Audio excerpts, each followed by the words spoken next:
Hello बच्चों, कैसे हैं? आज लेकर आए हैं बहुत ही इम्पोर्टेंट यूपी बोर्ड 2025 की परीक्षा के लिए सबसे वेरी मोस्ट इम्पोर्टेंट टॉपिकों के साथ, जिसमें आपके लिए 90 प्लस आपको नंबर दिलाना ही दिलाना है। ये आपकी मेहनत और हमारी मेहनत दोनों पर ही बाधित रहेगा। तो सबसे पहले बेटा हम अपने लेसन फर्स्ट से सबसे पहला हेडिंग यानी कि पहला टॉपिक हमारा है कूलाम का नियम। तो कूलाम का नियम से ही आज से शुरुआत करते हैं। ये आपकी इंटर की परीक्षा 2025 के लिए बहुत ही ज़्यादा महत्वपूर्ण होने वाला है और ये बारी बारी से हम लोग इसको टॉपिक को पढ़ते रहेंगे और आगे ये प्रयास हमारा निरंतर जारी रहेगा और कोशिश यही है कि आपको 90% प्लस नंबर दिलाकर ही रहें। तो बेटा स्टार्ट करते हैं। सबसे पहले कूलाम का नियम क्या कहता है बेटा? कूलाम का नियम 1785 में एक वैज्ञानिक थे कूलाम ने 1785 ईस्वी में एक नियम दिया था जो दो आवेशों के बीच लगने वाले विद्युत बल को बताता है और इसी नियम पर हम इसको कूलाम का नियम कहते हैं। तो क्या कहा था कूलाम ने? सबसे पहले क्या कहता है कूलाम का नियम? इस नियम के अनुसार देखिए बेटा, इस नियम के अनुसार दो बिंदु आवेशों के बीच यानी कि दो बिंदु आवेशों के बीच लगने वाला आकर्षण या प्रतिकर्षण बल, या तो आकर्षण बल लगेगा या प्रतिकर्षण बल लगेगा, और उनकी मात्राओं का गुणनफल यानी कि दो आवेश होंगे, उनकी मात्राओं का जो गुणनफल होगा वो वैद्युत बल के अनुक्रमानुपाती होगा तथा उनकी बीच की दूरी यानी कि उनकी बीच की दूरी जो भी होगी उसके व्युत्क्रमानुपाती होता है। तो बेटा समझते हैं। सबसे पहले क्या होगा, मान लीजिए ये कोई दो बिंदु आवेश हैं, ये देख लीजिए ये दो बिंदु आवेश हैं, इसको हम Q1 कह देते हैं और इसको हम Q2 कह देते हैं। क्या है बेटा? ये Q1 और Q2 है। ये किसी पॉइंट पर रखे होंगे, इसको हम आप ए बी कह दीजिए, ए और बी। तो इनके जो बीच की दूरी होगी क्या होगी बेटा? इनके जो बीच की दूरी है वो हम स्मॉल r से ले रहे हैं। इनके बीच की दूरी को कैसे ले रहे हैं? स्मॉल r से। तो बेटा हम इसमें क्या लिखेंगे? माना दो बिंदु आवेश Q1 व Q2 रखे हुए हैं और इनके बीच की दूरी क्या है? स्मॉल r है। तब कूलाम के नियम से, तो कूलाम के नियम से क्या कहता है? सबसे पहले आप देखेंगे कि दो बिंदु आवेशों के बीच लगने वाला बल यानी कि F, बल क्या होता है बेटा? F। तो इनकी मात्राओं का गुणनफल, इनकी मात्राओं का गुणनफल क्या होगा? Q1 और Q2। तो इनकी मात्राओं का गुणनफल कर लीजिए। गुणनफल का मतलब गुणा करना। Q1 और Q2 यानी क्या होता है? अनुक्रमानुपाती होता है। इस तरीके से आप अनुक्रमानुपाती का निशान लगाएंगे। इसको हम कह देंगे समीकरण नंबर 1।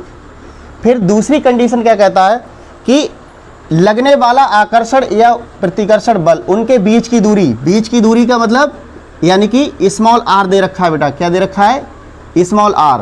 दूरी के वर्ग का मतलब स्क्वायर कर दीजिए और व्युत्क्रम का मतलब होता है उल्टा, यानी कि इसको उल्टा कर दीजिए और फिर क्या होता है? अनुक्रमानुपाती होता है। तो ये हमारी दूसरी कंडीशन हो गई। तो इसे हम कह देंगे समीकरण नंबर 2। ठीक है बेटे। अब हम क्या करेंगे? समीकरण 1 व 2 से, समीकरण 1 व 2 से क्या करेंगे? समीकरण 1 व 2 से। तो बेटा यहाँ पे क्या मिलेगा? अगर हम इसे तुलना करेंगे तो ये कॉमन आ जाएगा, F अनुक्रमानुपाती आ जाएगा और ये Q1 Q2 और ये बटे में R² आ जाएगा। ठीक है। और आप जानते हैं बेटा जब हम अनुक्रमानुपाती हटाते हैं तो यहाँ पर ये कांस्टेंट आ जाता है K। क्या आ जाता है बेटा? K आ जाता है। यही हमारा क्या कहलाता है? कूलाम का नियम कहलाता है। F बराबर K Q1 Q2 बटे R²। यहाँ पर जो K का मान होता है आप देख लीजिए, जो K का मान होगा वो 1/4 पाई ε0 के बराबर होगा। ठीक है। तो आप K की वैल्यू यहाँ लगा दीजिए तो कितना मिलेगा? F बराबर 1/4 पाई ε0 Q1 Q2 बटे R²। यही बेटा हमारा कहलाता है कूलाम का नियम। ठीक है बेटे। ये हमारा बहुत ही इम्पोर्टेंट है इंटर 2025 की परीक्षा के लिए। ये बहुत बार पूछा भी जा चुका है। ठीक है बेटा। अगर इसके मात्रक की अगर हम बात करते हैं तो मात्रक क्या होगा बेटा? आप देख लीजिए ये Q है यानी कि आवेश, Q1 और Q2 क्या है? दो आवेश दे रखे हैं। आवेश का मात्रक क्या होता है? हाँ बेटा क्या होता है? आवेश का मात्रक क्या होता है? आवेश यानी कि इसको हम कूलाम, यानी कि इस तरीके से आप देख भी सकते हैं यानी कि एफ क्या हो गया हमारा बल, यानी कि पूरे की अगर वैल्यू की बात करें तो ये हमारा इसका मात्रक तो न्यूटन निकल के ही आएगा। ठीक है, इसका मात्रक क्या होगा इस तरीके से। अब देख लीजिए इसका यानी कि मात्रक क्या होगा न्यूटन, बल का मात्रक न्यूटन होता है, ये आपने पढ़ भी रखा है। ठीक है बेटा, ये हमारा इस तरीके से कूलाम का नियम सिद्ध हो जाता है। आप इसको स्क्रीनशॉट कर लीजिए।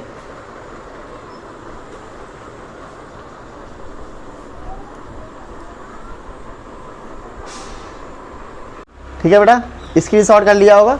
अब आप थोड़ा और देख लीजिए, यानी कि जो 1/4 पाई एप्सिलॉन 0 होता है, यानी 1/4 पाई एप्सिलॉन 0 का जो मान होता है वो 9 × 10⁻9 होता है बेटा।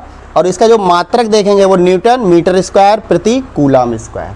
आप यहाँ से भी इसको निकाल सकते हैं, यानी कि ये हमारा क्या है एफ, इसको आप ये रोक दीजिए, इसको इसके पास ले जाएंगे तो न्यूटन मीटर स्क्वायर हो जाएगा ये, और ये हमारा Q1 है यानी कि कूलाम यानी कि स्क्वायर, इस तरीके से ही मिलेगा। ठीक है बेटा, तो आप इसका स्क्रीनशॉट कर लीजिए, बहुत ही इंपॉर्टेंट है, बेस्ट इंपॉर्टेंट है, बहुत ही ज़्यादा। हाँ बेटा, अब नेक्स्ट आज हमारा टॉपिक है वैद्युशीलता का मात्रक। बेटा कैसे निकालेंगे, हम लोगों ने अभी सिद्ध किया था कूलाम का नियम, यानी 1/4 पाई एप्सिलॉन 0 Q1 Q2/r²। हमें बेटा निकालना है एप्सिलॉन 0 यानी कि वैद्युशीलता का मात्रक, और बीमा भी निकाल लिए। तो क्या करेंगे, इसको आप त्रिय गुणा से यहाँ पहुँचा दीजिए, और ये हमारा हो जाएगा 1/4 पाई एफ यानी कि Q1 Q2/r²। ठीक है, तो यानी कि इस तरीके से जो हमें मिलेगा, तो आप देख लीजिए, तो 1/4 पाई इसका तो कोई मात्रक होता नहीं है, और एफ का मात्रक क्या होता है mL/t-2। ये हमारी बीमा होती है, क्या होती है बीमा होती है, बीमा क्या होती है बेटा 2। ठीक है बेटा, और Q1 की जो बीमा होती है वो होती है AT।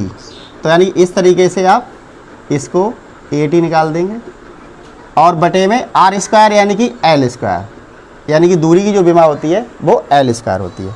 तो बेटा जो हमारी बीमा निकलेगी वो यानी कि अब क्या हो गया, आप देख लीजिए, सबसे पहले m को ऐसे रखिए, फिर 1L ये है, और ये 2 कितने हो गए 3, यानी mL/3 ये हो जाएगी, ऊपर जाके ये क्या हो जाएगा बेटा -3 हो जाएगा। ठीक है, फिर इसके बाद में क्या होगा t ये -2 है, अब ये ऊपर के जाके क्या हो जाएगा +2 हो जाएगा, +2 और एक ये 3 और एक 4, तो यानी कि t कितना हो गया बेटा ये 4 हो जाएगा। अब क्या हो जाएगा, ठीक है, अब इस तरीके से आप क्या करेंगे, अब क्या बचा बेटा a बचा है, a और a, ये कितना हो गया a²। इस तरीके से ये हमारी बीमा निकल के आती है, यानी कि एप्सिलॉन 0 की जो बीमा होगी वो m⁻⁻1 L⁻3 T⁻4 और a², यानी इस तरीके से जो हमारी एप्सिलॉन 0 यानी वैद्युशीलता की बीमा होगी वो इस तरीके से आप लिख सकते हैं। अब इसका बेटा निकालेंगे मात्रक। मात्रक क्या होता है, अब आप देख लीजिए, इसका मात्रक भी देख लीजिए, ये कूलाम है, यानी कि ये हमारा न्यूटन है, न्यूटन को आप ऊपर कर देंगे तो ये न्यूटन।